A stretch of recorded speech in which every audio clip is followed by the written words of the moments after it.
I felt then and feel now that the important thing is to keep working and keep making interesting films, and even if that means working at lower budgets or now working for cable television, that's the important thing.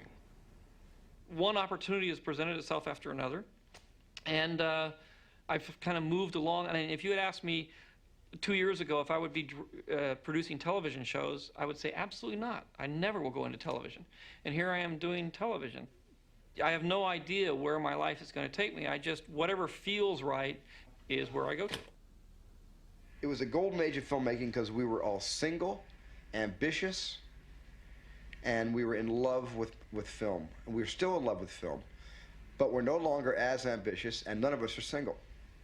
And I think once we started getting married and having kids, we began to fraction, and then we began to divide, and we began to go into our own lives and our own lifestyles. When I had a family, I know that the amount of time I talked to George, Francis, and Marty on the telephone was cut down in half. And as I went from 1 to 5 children, now we have to make a conscious effort to reunionize and get together, and because now I'm sort of in my family and into my life in a kind of a more of a homey way.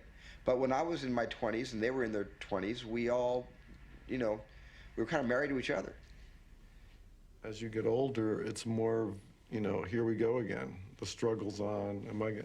Is the fish going to eat me, or am I going to eat the fish on this one? And there was some kind of camaraderie back then and I guess you were not, you also felt immortal. The fish could never completely eat you. But as you get older, and you feel your feet and legs being bitten off, you begin to wonder, are you going to survive this one? I still feel that I'm part of the Hollywood system because in the end that's the dynamo that generates all of the money, and eventually it filters down through and into independent films, but you have to respect the engine, and the engine is the commercial film industry. I mean, I remember once rather humorously having a conversation with George Lucas, and George was saying that he wasn't Hollywood because he lived up in Mill Valley. I said, George, I hate to break it to you, but you are Hollywood.